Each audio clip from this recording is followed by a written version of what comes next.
ఓం శ్రీ సాయిరాం. ఓంకార బీజ రూపాయ సర్వేశాయ జగత్పతే ప్రథమాయ నమస్తుభ్యం శ్రీ సత్యసాయి గణాధిప. స్వామివారి పాదాలు ప్రణామం చేసుకుంటూ అందరికీ సాయిరాం అండి. శ్రీరామ రామ రామేతి రమే రామే మనోరమే సహస్రనామ తత్తుల్యం రామనామ వరాననే.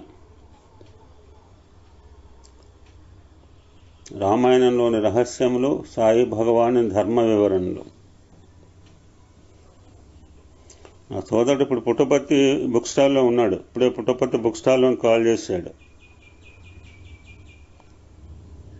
సాయిరామ్ ఇంకేమైనా పుస్తకాలు కావాలా అని అడిగాడు అనమాట.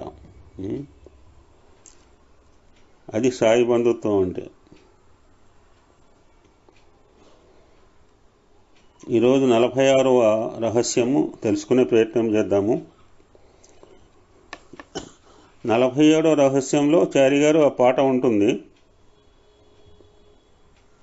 ఓకే సార్, మీరు పాడండి, నాకు తోచింది నేను పాడతాను. ఫస్ట్ మీరు పాడండి. Okay sir, okay. ఈ 46వది ఏంటంటే లంకిని హనుమంతుల మధ్య జరిగిన సంభాషణ.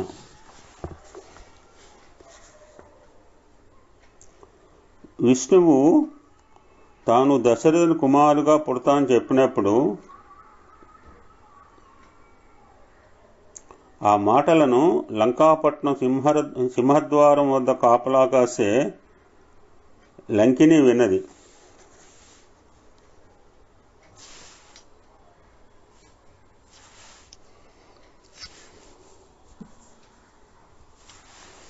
ఆ సీత అన్వేషణకై హనుమంతు వచ్చినప్పుడు అతను అడ్డుకోవడానికి ప్రయత్నం చేస్తుంది. వచ్చిన అతను హనుమంతుడిని తెలుసు, అతని శక్తి సామర్థ్యాలు ఆమెకు తెలుసు. అయినా కానీ ధర్మం చేయాలి కదా అని, నేను మహాశక్తివంతురాలను, నన్ను దాటిపోవడానికి నీకు సాధ్యం కాదు అని అంటుంది హనుమంతుడితో. అప్పుడు హనుమంతుడు తన ఎడమ చేత్తో ఆయన ఎత్తిపడేశాడు. ఎప్పుడైతే సంఘటన జరిగిందో అప్పుడు ఆమెకి పూర్వం బ్రహ్మదేవుడు చెప్పిన మాటలు గుర్తుకొచ్చినాయి. ఏనాడైతే మారుతి వచ్చి నిన్ను ఎదిరించి తన శక్తిని చూపిస్తాడో ఆనాటి నుండియే లంకకు వినాశకాలం ప్రారంభం అవుతుంది అని బ్రహ్మదేవుడు ఎప్పుడో చెప్పాడు. ఆ హనుమంతుడు కొట్టిన దెబ్బకి ఆ యొక్క మాటలు గుర్తుకొచ్చినాయి. అప్పుడు లంకిని వెంటనే లేచి తేరుకొని ఆ హనుమంతుకు నమస్కరిస్తుంది. ఓ హనుమంత, నీ స్పర్శ వల్ల నా పాపము పరిహారం అయిపోయింది.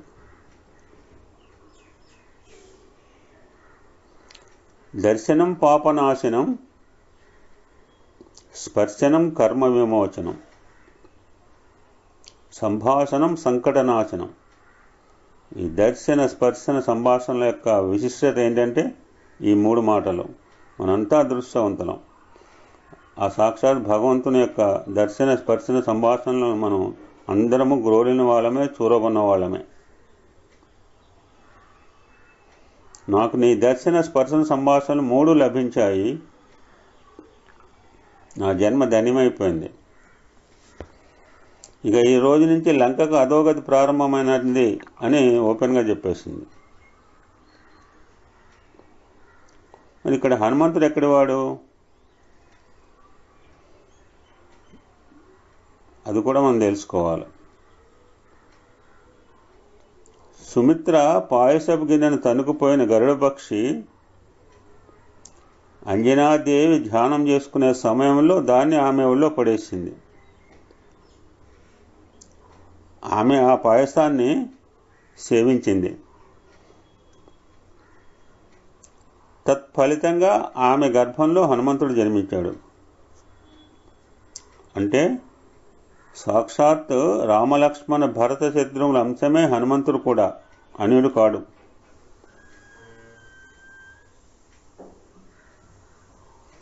కనుకనే అతడు రామునికి అత్యంత సమీపంగా సన్నిహితంగా ఉంటూ రామకార్యంలో పాల్గొన్నాడు. అది ఇంతమంది ఉండగా హనుమంతుడు ఎందుకు దగ్గర చేరాడంటే ఇట్స్ రిలేషన్, రక్త సంబంధం అనుకోండి అంతే. ఆ పాయసం రక్తం అనుకుంటే రక్త సంబంధం.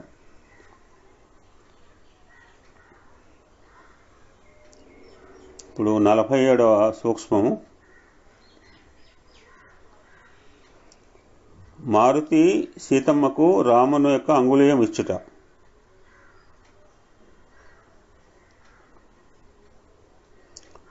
హనుమంతుడు లంకంతా సీతమ్మ వారి గురించి గాలించాడు. ఆ చిట్ట చివరిలో అశోకవనం చేరుకున్నాడు.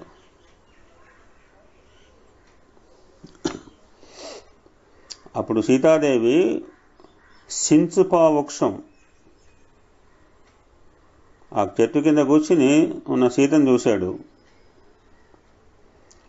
ఇంతకు పూర్వం అప్పుడు హనుమంతుడు కూడా సీతను ఎప్పుడు చూసింది ఆడలేదు. ఈమె సీత అవునో కాదో అని ఒక సందేహం కలిగి ఒక చెట్టు ఎక్కాడు.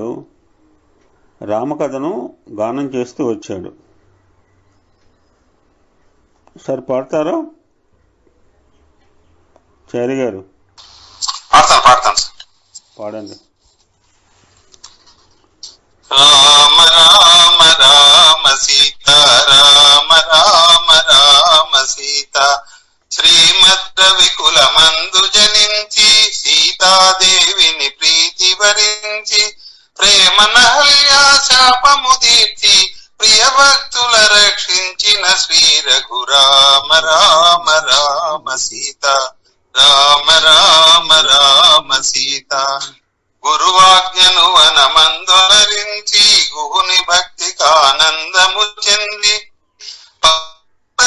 భరతుని గాంచి పాదు సగిన పావన చరితుడు రామ రామ రామ సీత రామ రామ రామ సీత హరదూషణాది ధనుజుల దృంచి కరుణ జటాయు గతి సవరించి శరభంగా మునీంద్రుల బ్రోచి శబరి ఫలములు ప్రేమ భుజించిన రామ రామ రామ సీత రామ రామ రామ సీత ముందుగా హనుమంతుని దీవించి ముదమలరగర విసుత పాలించి చెంగిన కినుకతో వాలిని దృంచి చేరిన వానర వీరుల ప్రోచిన రామ రామ రామ సీత రామ రామ రామ సీత రామ రామ రామ సీత రామ రామ రామ సీత. సాయిరామ్. ఆ విధంగా హనుమంతుడు చేసిన గానాన్ని సీతాదేవి వింది. ఎవరబ్బా ఈ లంకలో రామచరిత్రను అంతా చెప్తున్నారే అని ఒక్కసారి తల ఎత్తి చూసింది. మొత్తం రామాయణం మొత్తం కూడా స్వామి ఒక చిన్న 4 స్టాంజాలో చెప్పారు. తల ఎత్తి చూసే పైన కోతి కనపడింది. ఆ కోతి సీతకు చాలా అందంగా కనిపించింది. అంటే అందం అనేది ఇప్పుడు కోతిలో ఉన్నదా? కాదు కాదు. ఆ అందం అనేది రామనామస్మరణలో ఉంటున్నది. ఆ అందం కానీ ఆనందం కాదు. ఎప్పుడైతే తాను దేని ఇష్టపడుతున్నాడో ఆ ఇష్టమైన నామం వినేటప్పటికీ ఆమెకు ఆనందం వేసింది. ఆనందం వేసినా కానీ లోపల సందేహం ఉంది. బహుశా ఇది కూడా రాక్షస మాయ అనుకుని, ఎందుకంటే రాక్షసులు ఏదైనా చేయగలరు వాళ్ళు. ఎప్పుడైతే ఈ యొక్క సందేహం కలిగిందో ఆవిడకి మరలా కంటిదారులు కారుస్తుంది. ఆ సీతాదేవికి ఎంతోమంది సేవలు చేస్తుంటారు. వాళ్ళు అదృష్టవంతులు. విభీషణ్ యొక్క భార్య సరమ. విభీషణ్కి 2 బిడ్డలు, అజట, త్రిజట. ఆ ముగ్గురు మాత్రం ఆమెకు ఎప్పుడు ధైర్యం చెప్తుంటారు, ధైర్యం వచనాలు చెప్తుంటారు. వారు ధైర్యం ఇవ్వడం చేతనే సీత బ్రతకగలిగింది. ఈ సమయాన్ని చూశాడు, రాముని వద్ద తెచ్చిన ఉంగరాన్ని సీత ముందర పడేశాడు హనుమంతుడు. ఆ ఉంగరాన్ని చూసింది సీతాదేవి. పట్టలేని ఆనందం కలిగింది. అప్పుడు హనుమంతుడు ఎన్నో రకాల ప్రశ్నలు వేసింది. ఓ హనుమంత, నీవు నిజంగా రాంబబంటువేనా, లేక ఎవరైనా రాక్షసులు ఈ స్వరూపాన్ని ధరించి వచ్చారా? ఎందుకంటే లోగడ రాక్షసులు ఈ విధంగా అనేక రూపాల్లో వచ్చిన వారిని నేను చూశాను. అందువల్ల ఇప్పుడు నేను నమ్మలేకపోతున్నాను. బహుశా ఈ ఉంగరం కూడాను నువ్వు ఆర్టిఫిషియల్ కృత్రిమైందే తీసుకొచ్చి ఉండవచ్చును. ఇది అసలైన రుజువు ఏమిటి? నేను ఎప్పుడు చూడలేదు, నీవు నన్ను ఎప్పుడు చూడలేదు అన్నది సీత. అప్పుడు హనుమంతుడు అంటాడు, ఓ తల్లి, నా హృదయమందు రాముడు ప్రతిష్ఠుడై ఉన్నాడు. కావాలంటే ఒక్కసారి నా హృదయాన్ని ఒక్క తూరి చూడు అని చెప్పాడు. ఆ హృదయాన్ని చూస్తూ చూస్తూ ఆనంద పరవశంతో నేను పడిపోయింది సీత. ఆ హనుమంతుని హృదయంలో రామచంద్రుడు కనిపించాడు ఆమెకు. సదా హృదయ నివాసి రామచంద్రమూర్తి. రామనామం ఉంటేనే ఏదైనా యాక్సెప్ట్ చేస్తాడు. రామనామం లేనిది కానీ ఆయనకి ఇష్టం లేదు. మనం ఈ సంఘటన తర్వాత చూసాం. ఇప్పుడు 48వది, దీనుడు ధీరుడు.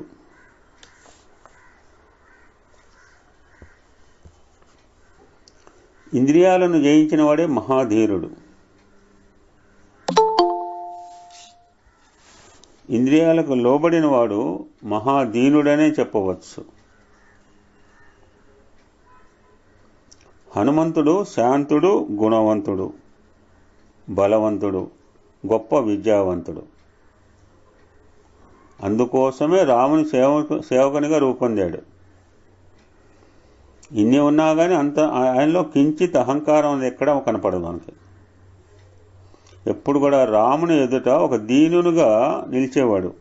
దీనుడు, ధీరుడు, దీనుడుగా నిలిచేవాడు. ఎక్కడ? రాముని ఎదుట. స్థలాన్ని బట్టి బిహేవ్ చేసేవాడు. కానీ లంకలో రావణుని ఎదుట ధీరునిగా నిలిచాడు. అప్పుడు రావణుడు అడుగుతాడు, ఎవరు పంపారురా నిన్ను అని ప్రశ్నించాడు. అప్పుడు హనుమంతుడు చెప్తాడనమాట, నీ చెల్లి యొక్క ముక్కు చెవులు కోయించిన రాచు ద్వారా నన్ను నంపారా అన్నాడు. నన్ను నంపారా అని అన్నాడు. అంటే ఒక సర్వెంట్ని సంబోధించినట్లుగా రావణ్ణి రా అని సంబోధించాడు. ఆ జవాబుతో రావణికి కోపం వచ్చింది. వాడుకున్నదే అది కదా. ఈ జగత్తులో ఇంతవరకు నన్ను ఎవరు రా అని అనలేదు. నన్ను రా అని అనగలిగినంత గొప్పవాడివా నీవు? నీ నోరు మూయించేనురా అన్నాడు రావణుడు. అప్పుడు హనుమంతుడు మళ్ళా అంటాడు, పిచ్చివాడా, నీ సంగతి తెలియదు కనుక నేను రా అనలేదు.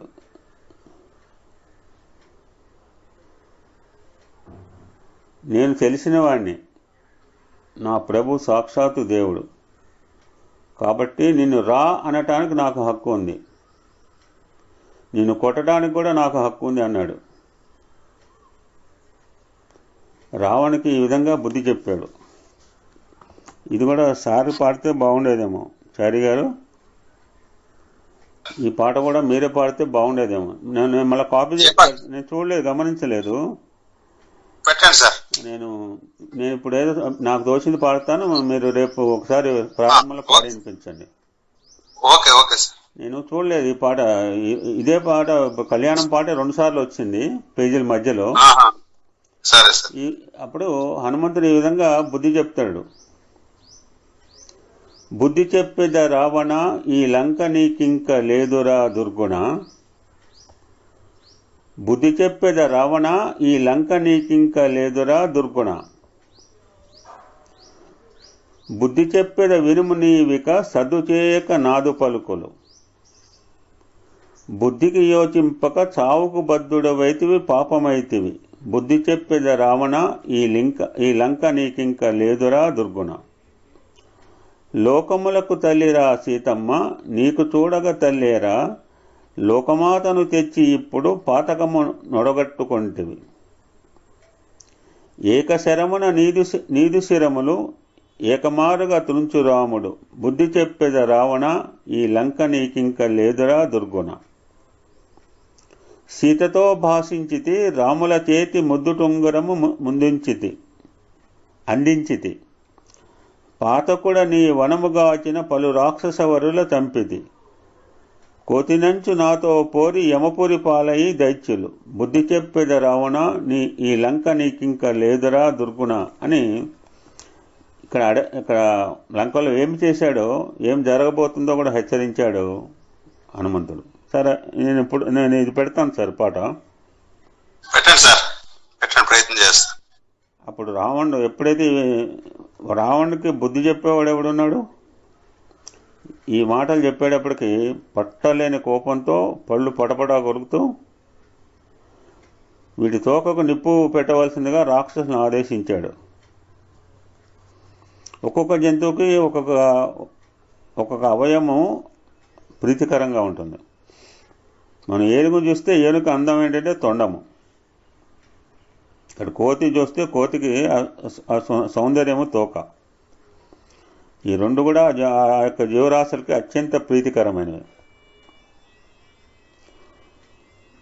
ఆ తోకను పట్టుకున్నారంటే కోతికి చాలా కోపం వస్తుంది. ఆ రావణ యొక్క ఆజ్ఞ మేరకు రాక్షసులు హనుమంతుని తోకకు నిప్పండించారు.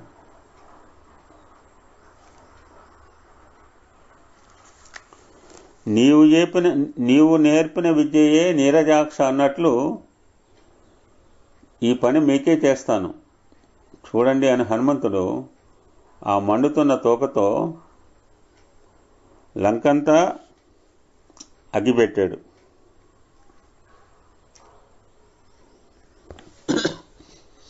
ఇక 49th సీక్రెట్. రామునికి శివునికి భేదము లేదు. మనం చూస్తూ ఉంటాం, ఎప్పుడు రాముడు కూడా శ్రీరామచంద్రమూర్తి శివునికి అభిషేకాలు చేస్తుంటాడు. శివుడు ఎప్పుడు కూడా రామనామాన్ని ఉచ్చరిస్తుంటాడు. శ్రీరామచంద్రుడు లంకలో ప్రవేశించక ముందు ఒక శివలింగాన్ని ప్రతిష్ఠ చేయాలని సంకల్పించుకున్నాడు. దానికి కావాల్సిన శివలింగాన్ని హిమాలయ ప్రాంతంలోంచి తీసుకురమ్మని హనుమంతునికి పంపించాడు. ఆ శివలింగ ప్రతిష్టకు ఒక తిథి నక్షత్రం అన్నీ కూడా నిర్ణయం అయిపోయినాయి. హనుమంతుడు తిరిగి రావాల్సిన గడువు దాటింది. ఆ ప్రతిష్టాపన దినం రానే వచ్చేసింది. హనుమంతుడు ఇంకా రాలేదు. అప్పుడు శ్రీరాముడు తానే ఒక లింగాన్ని సృష్టించి ఆ ప్రతిష్టాపన ఉత్సవాన్ని జరిపించాడు. హనుమంతునికి రామచంద్రుడు ఒక్కడే దైవం. ఆ యొక్క రాముని యొక్క ఆజ్ఞానుసారం లింగాన్ని తెచ్చాడు. అంతే. ఎప్పుడైతే చూశాడో ఆ హిమాలయ పర్వత ప్రాంతం తెచ్చిన లింగాన్ని నిర్లక్ష్యంగా విసిరేశాడు. ప్రతిష్టాపన జరిగిపోయింది కదా అని.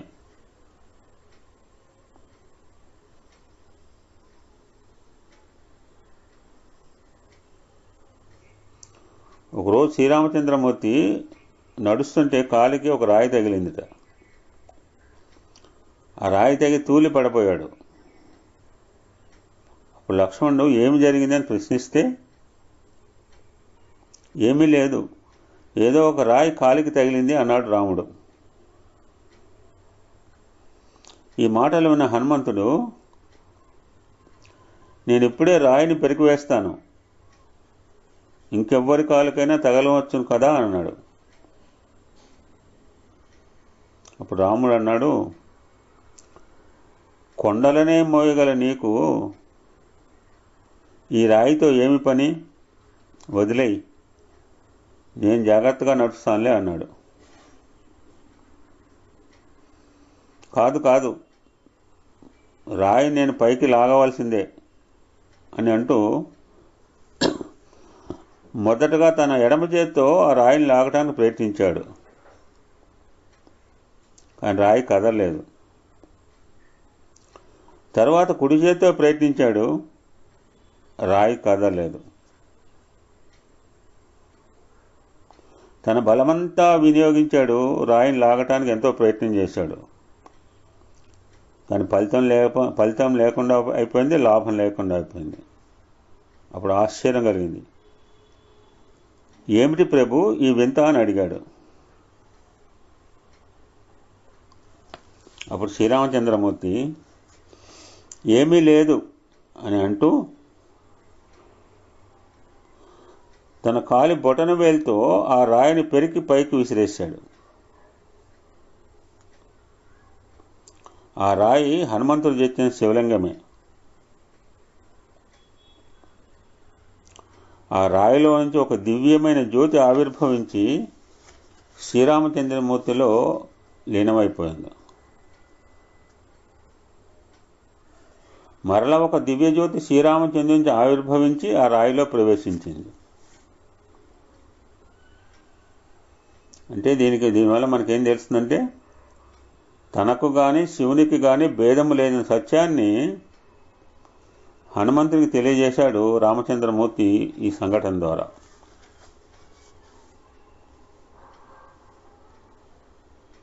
ఇక 50వ రహస్యము, సీతాదేవి ఆత్మగౌరవము.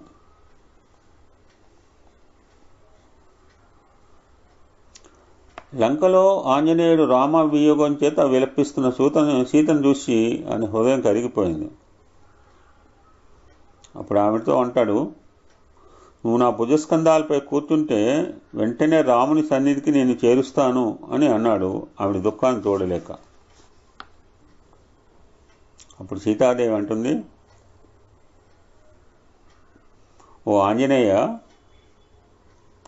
రామునికి తెలియకుండా రావణుడు ఒక చోరుని వలె నన్ను తస్కరించుకొని తోడుకొని వచ్చాడు. తిరిగి ఈరోజు నువ్వు రావణునికి తెలియకుండా నీ భుజస్కంధాలపై తోడుకొని వెళితే ఇది మాత్రం చౌర్యం కాదా? నాకేం గౌరవం ఉంటుంది? నా భర్త అయిన శ్రీరామచంద్రమూర్తి రావణుని యుద్ధంలో జయించాలి, నన్ను రథంలో కూర్చోబెట్టుకుని వెంట తోడుకొని పోయినప్పుడే కదా నా గౌరవ మర్యాదలు ఇనువడించేది అని అంటుంది సీతామహాసాధ్వి. అంటే ఈ మాటలు మనం ఏం తెలుస్తుందంటే, సీత యొక్క ఎంత ఆత్మగౌరవం, ఎంతటి మర్యాద గల మహాసాధ్వో మనకి తెలుస్తుంది అన్నమాట. 51వది, రాముడు శరణాగత వత్సలుడు. అప్పుడు సభ జరుగుతోంది.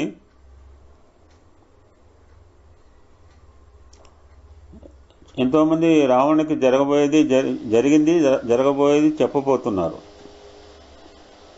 అందులో విభీషణుడు కూడా ఉన్నారు, తమ్ముడు. అప్పుడు రావణుడే అడుగుతాడు. అప్పుడు విభీషణుడు ఈ విధంగా చెప్తాడు, సీతమ్మ వారిని శ్రీరామచంద్రుల వారికి అప్పచెప్పి నువ్వు శరణు వేడితే లంకారాజ్యము ప్రజలందరూ కూడా సుఖశాంతులతో జీవించగలరు. నువ్వు శ్రీరాముతో యుద్ధం అనుకుంటే మాత్రం సర్వనాశనానికి దారితీస్తుంది. రాముడు ఒక్క నిమిషంలో దండకారణ్యంలో ఖరదోషనాథులను 14,000 మంది రాక్షసులను హతమార్చినాడు. అటువంటి రామునితో నువ్వు వైరం వద్దు, సీతను అప్పగించు అని తన యొక్క అమూల్యమైన సలహాను తెలిపినాడు విభీషణుడు. చెవిటి వాడే ముందు శంఖం ఊరితే ఉపయోగం ఉంటుందేమో. ఈ విభీషణుడికి ఇది అమూల్యమైన సలహా అనిపిస్తే ఆ రావణుడు కోపించి విభీషణుని అవమానించి రాజ్యంలోంచి వెళ్ళమన్నాడు. అప్పుడు విభీషణుడు తన 4 మంత్రులతో సముద్ర తీరమునున్న రాముని శరణు కోరుతూ వచ్చినాడు. అప్పుడు శ్రీరామచంద్రమూర్తి సుగ్రీవుడు, లక్ష్మణుడు, నీలుడు, జాంబవంతుడు, హనుమంతునితో విభీషణ్ణి ఆదరించే విషయమై సలహా అడిగినాడు. ఎందుకంటే శత్రుపక్షం నుంచి వచ్చాడు కనుక మన సైన్యంలో తీసుకోవచ్చా, మన మిత్రులుగా చేర్చుకోవచ్చా, ఎందుకంటే ఏకపక్షంగా తీసుకోవచ్చు నిర్ణయం, కానీ రాముడు యొక్క లక్షణం అది కాదు. ఎప్పుడైతే 5గురిని అడిగారో 5 రకాల సలహా వాళ్ళ యొక్క అభిప్రాయాలు చెప్పడం సహజము. అందరూ వారికి తోచిన విధంగా రాముని యొక్క రక్షణ నిమిత్తమై తగు సలహాలను ఇస్తూ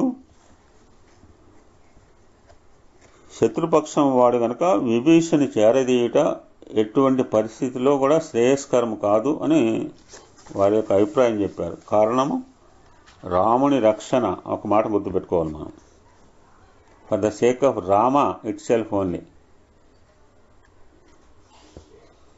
కానీ హనుమంతుడు గుణవంతుడు, బలవంతుడు, భక్తపరుడు. ఇప్పుడు రాముడితో అంటాడు,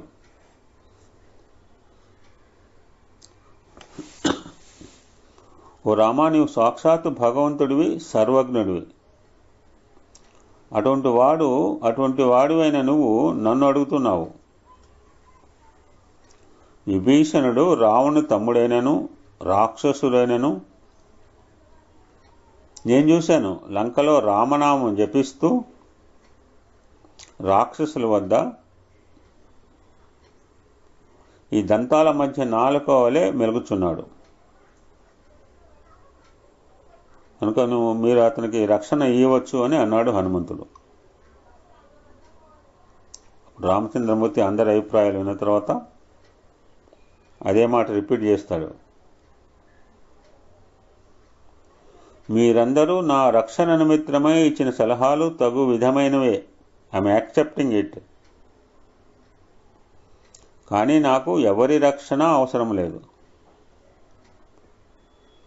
రావణ్ణి వధించుటకు ఎవరి సహాయమూ అవసరం లేదు. నేను మొత్తం ప్రపంచమునే లయము చేయగలవాడను. ఒక్క రావణ్ణి చంపడం నాకు కష్టం కాదు. కానీ మీ అందరూ కూడా నా కార్యంలో పాల్గొని నా ప్రేమను పొంది తరించాలని నిర్ణయించినాను అని అన్నాడు. ఆ విధంగానే స్వామివారి ప్రణాళిక కార్యక్రమంలో అవతార కాలంలో అన్నీ కూడా స్వామి ఒక్కరే చేసుకోగలరు. ఈ సంస్థలు అక్కర్లేదు, మన సేవ అక్కర్లేదు ఆయనకి. కానీ మనం మానవుడిగా జన్మించాం, మనం చేసిన ప్రార్థనే. అప్ టు 1964 వరకు ఏం లేదు, ఆర్గనైజేషన్ అంటూ ఏం లేదు. మనం 64 సంవత్సరంలో స్వామిని ప్రాధేయపడితే అన్నారు, ఇంకేం కావాలి, మీ నా దర్శనము స్వచ్ఛన సంభాషణ పొందుతున్నారు, ఎంతకంటే ఆనందం ఏం కావాలి అన్నారు. అది కాదు స్వామి, మీ దర్శన స్పర్శన సంభాషణతో మేము ఆనందం పొందినా మేము మానవుడిగా జన్మించాము కనుక మా జన్మ సాఫల్యానికి ఏదైనా చేయాలి, కించిత్ చేయాలంటే స్వామి యాక్సెప్టెడ్ ఆర్గనైజేషన్ ఇన్ 1967. మన మీద ఉన్న ప్రేమతో మన కూడా తన యొక్క ధర్మ సంస్థాపన కార్యక్రమంలో ఒక ఇన్స్ట్రుమెంట్గా వాడుకోవాలనే ఉద్దేశంతోనే స్వామి మన ఎస్ అన్న రాముడిలాగా. ఆయనకు అపారమైన దయ, అహేతుకమైన ప్రేమ. ఆ విధంగా మనకు కూడా వేరువేరు పాత్రలు ఇచ్చాడు ఈ యొక్క ధర్మ సంస్థాపన కార్యక్రమంలో. ఒక్కొక్కళ్ళం కూడా ఒక్కో రకమైన పాత్రలు మనం నిర్వహిస్తున్నాం స్వామి ఉద్యమంలో. ఆ పాత్రను పోషిస్తున్నాము, ఆచరిస్తున్నాము, తరింపజేస్తున్నాడు స్వామి అని. Just like Ramachandramurthy, he can do anything. స్వామి సృష్టి స్థితి లయకారకుడు ఆయన చేతిలో ఉన్నప్పుడు ఆయనకి ఎవరి యొక్క సహాయం అక్కర్లేదు, ఎవరి సేవలు అక్కర్లేదు. విభీషణుడు ఇక్కడికి వచ్చి నన్ను శరణాగతి కోరినాడు. అతను వచ్చింది లంకాపట్నం నుంచి. ఎప్పుడైతే నన్ను శరణ కోరాడో అంతే చాలు, నేను అతని యోగక్షేమములు చూసుకుంటాను. యోగక్షేమం వహామ్యహం. యోగం ఉంటే సరిపోదు, దాని క్షేమం కూడా చూడాలి. I will protect. ఇచ్చిన సంపదను కాపాడుతాను కూడా. సంపదని నువ్వు సద్వినియోగం చేసుకోవచ్చు, సద్వినియోగం చేయకపోవచ్చు. నీకు యోగాన్ని ఇస్తాను, యోగాన్ని ప్రసాదించిన తర్వాత దాని యోగక్షేమం కూడా చూస్తాను. I will look of your welfare also. నేను నీవాడనని హృదయపూర్వకంగా ఒక్క మారు అంటే చాలు, అతన్ని నేను రక్షిస్తాను అని అన్నాడు రామచంద్రమూర్తి. సాయిరాముడు కూడా అంతే. ఈ వివరణ చెబుతూ రామచంద్రమూర్తి ఒక చిన్న కథను చెప్పాడు. ఒక చెట్టుపై ఆడ మగ అని 2 పక్షులు ఉన్నాయి. ఆ మగపక్షి అరణ్యంలోకి వెళ్ళింది. ఒక వేటగాడు వలపన్ని ఆడపక్షిని బంధించినాడు. ఈలోగా మగపక్షి వచ్చి ఆ చెట్టుపై వాలింది. వేటగాడు ఆ చెట్టు కిందే విశ్రాంతి తీసుకుంటున్నాడు.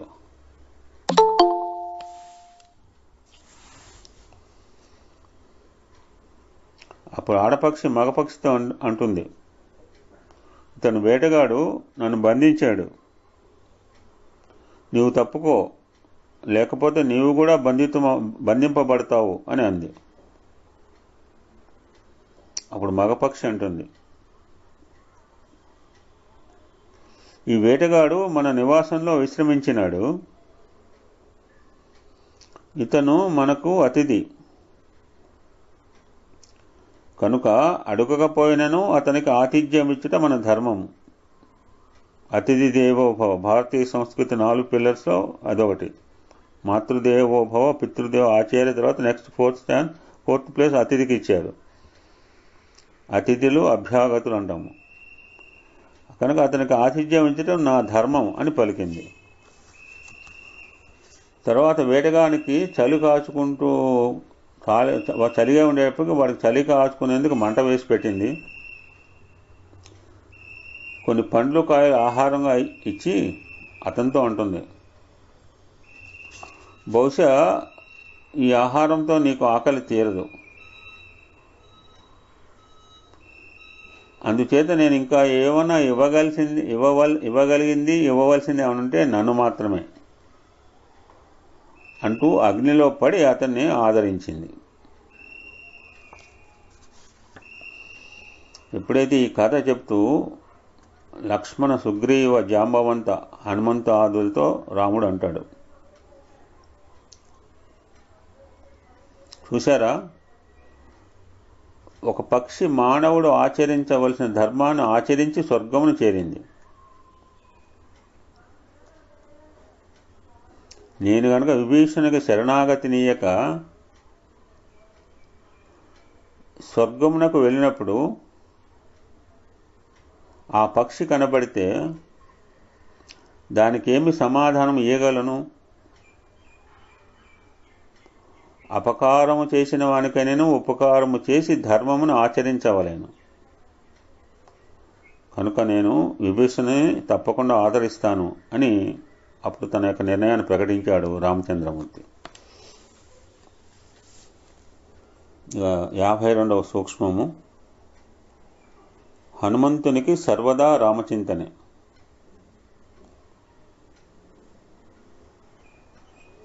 ఈ రామాయణ మహాకావ్యంలో మనకు 2 రకాల మార్గాలు ఉంటాయని మనం గ్రంథాల్లో తెలుసుకుంటూనే ఉన్నాం.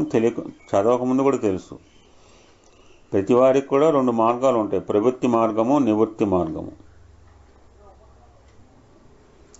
ఈ రామాయణ కావ్యంలో ప్రవృత్తి యొక్క తత్వాన్ని నిర్మూలన గావించే నిమిత్తమై నివృత్తి తత్వం అనేటువంటిది రాముడు వానరులతో చేరి సముద్ర తీరంలో ఉన్నాడు. రావణ రాజ్యమంతయు ప్రవృత్తి మార్గమందే ప్రవర్తిస్తున్నది. అంటే ఇక్కడ ప్రవృత్తి అంటే అజ్ఞానము, అహంకారము, ఆడంబరము. అంటే సంపాదన మార్గం కూడా అనుకోవచ్చు. ఒక సందర్భం చెప్పినప్పుడు ఎర్నింగ్ పాత్ అని చెప్తుంటాడు, లౌకికపరమైనది.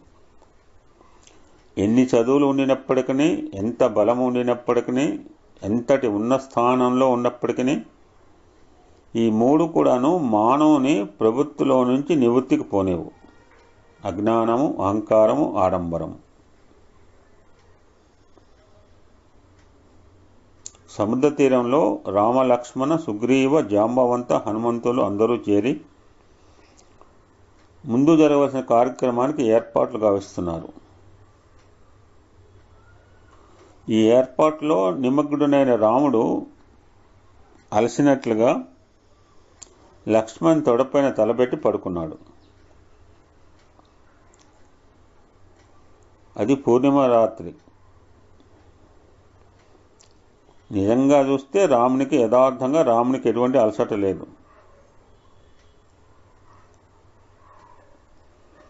తన చెంత చేరినటువంటి ప్రవృత్తి యొక్క తత్వాలను నివృత్తిగా మార్చే నిమిత్తమై రాముడు ఒక విధమైన పరీక్షకు పూనుకున్నాడు. సుగ్రీవుడు, అంగదుడు, జాంబవంతుడు, నీలుడు, నలుడు వీరందరూ ప్రవృత్తి లక్షణములే. వీరందరినీ తమాషాగా పలకరిస్తున్నాడు శ్రీరాముడు. అంగదుని పిలిచాడు ముందు. అంగదునితో ఈ విధంగా అంటాడు, చంద్రుడు ఎంత బాగా ప్రకాశిస్తున్నాడో చూడు, మచ్చలేని చంద్రుడుగా ఉన్నాడు అని అన్నాడు రామచంద్రమూర్తి. ఈ మధ్యలో పిలవని పేరంటంగా వచ్చాడు సుగ్రీవుడు. వచ్చి అందులో మచ్చ కూడా కనిపిస్తుంది అన్నాడు రాముడితో. ఎప్పుడైతే ఆ మాట అన్నాడో, ఏమిటి ఆ మచ్చ అని అడిగాడు రామచంద్రమూర్తి.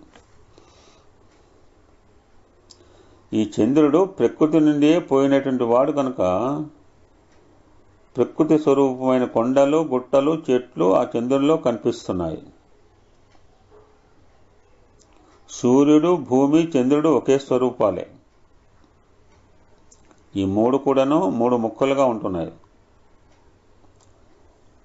కనుక ప్రకృతిలో ఏ ఏ దృశ్యాలు ఉంటాయో అవన్నీ కూడాను చంద్రుని కనిపిస్తున్నాయి అని అన్నాడు సుగ్రీవుడు. తర్వాత హనుమంతుని పిలిచాడు. ఆ చంద్రునిలో ఉన్నటువంటి మచ్చ ఏమిటి అని అడిగాడు రాముడు. ఓ రామచంద్ర, వీరందరూ అన్నట్టుగా చంద్రులో నాకు ఏ మచ్చలు కనిపించట్లేదు.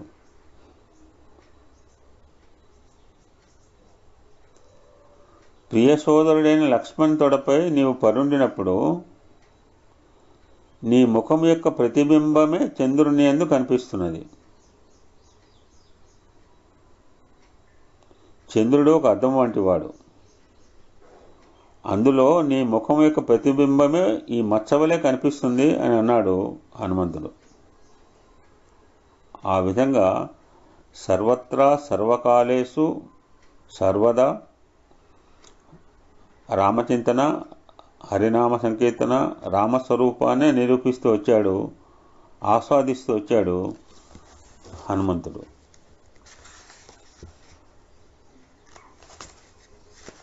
దీని తర్వాత చాలా పెద్ద అంశం ఉందండి. ఇంతటితో ఈరోజు మనం ఆపుకుందాము. ఓం